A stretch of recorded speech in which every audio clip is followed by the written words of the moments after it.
Joining me live now here on the program on RT International, Slavoj Žižek, a philosopher and international director at the Birkbeck Institute for the Humanities. Great to see you today. Thanks for coming on the program. Let's discuss the breaking news here, Mr. Žižek, that of the death of Fidel Castro at the age of 90. Socialist ideas seem to be gaining traction around the world. Take the rise of Bernie Sanders in America, for example. What do you think Castro's death could mean to people today who are attracted to leftist ideas? Unfortunately, as much as, of course, Fidel Castro was a fascinating personality and so on, I think that at the level of his idea, of his political practice, and I'm sorry if I offend some of my leftist friends with this, he should be forgotten as soon as possible.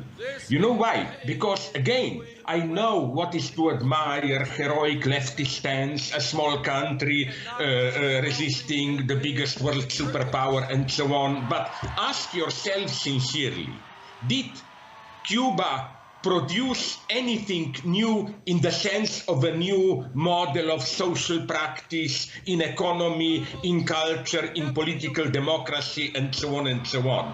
When I visited Cuba a little bit over 10 years ago, what really depressed me was not these human rights violations and so on, even not economic efficiency, but this general sense of stagnation. Nothing moved. People were just waiting. No creativity, no activity in economy, in culture, and so on. It was a country just, as the Germans put it, in Stillstand, sitting, waiting. And you know what depressed me even more? I spoke there with some people who were, I think, ordinary people, and I noticed, we walked in some Havana streets, and I noticed how many buildings are falling down and so on. And they told me, but you see, that's our heroic greatness. Things are falling down, even old buildings, we cannot repair them. But no matter how much we suffer, how much we have to renounce, we remain faithful to our revolutionary But Mr. Žižek, doesn't that tell you something, though? Obviously, you're talking about your visit to Cuba. You're talking about failed and old, antiquated infrastructure. You're talking about a stalled economy here. But then you're mentioning that people are saying this is thanks to our great leader. So in some way, the people, it's not so important to them, the standards of living, as it is the reverence to who was Fidel Castro.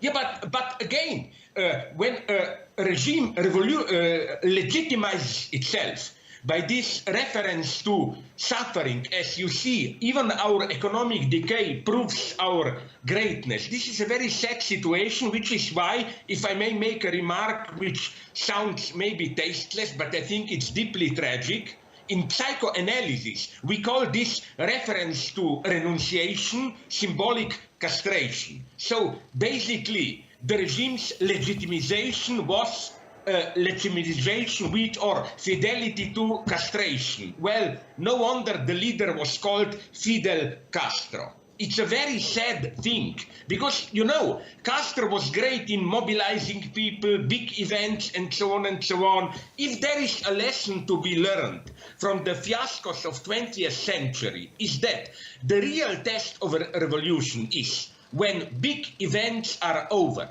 What happens after the wild night, when things return to normal? How do things change in everyday life for the people? Well, I suppose that should, I suppose, Mr. Žižek, that should potentially be the next question. What is next for Cuba, then?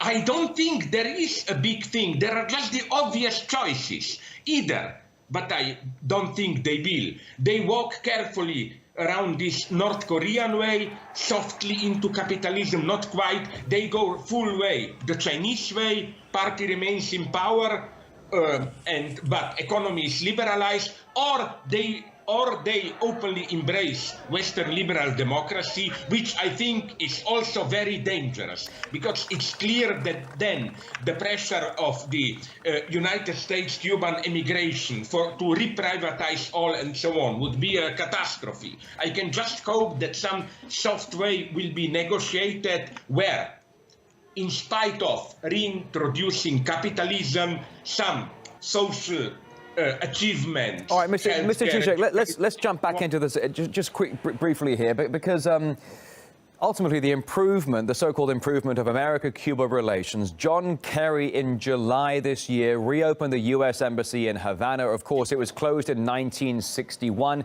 We now have Donald Trump poised to man the helm in the White House. Not just the future of Cuba. What is the future of Cuba-America relations? Well, I don't know enough about it. I just think that, paradoxically, if Trump imposes a harsher line, it may paradoxically even give an upper hand to hardliners in Cuba. I think that every intelligent anti-communist in the United States knew that Obama's way was the right way, to undermine the system from within. But again, the choice will be the choice of Cubans themselves, and the predicament of Cuba is, for me, just a sign, an indication, a symptom, if you want, of the great problem of today's left, from Syriza to Latin America, great at mobilizing the people, but then the inability to propose a new, efficient socio-economic system. All right, so ultimately, so you're talking essentially, you're describing socio-economic stagnation when it comes to the standard of living in Cuba and, as you suggested, the wider region to Latin America as well. You're not painting a very rosy picture of Fidel Castro. Fair enough. We've been getting mixed reaction incoming from all around the world today, Mr. Žižek. In fact, some media outlets are calling today the death of a tyrant. Did you think that's potentially an image that will dominate? No.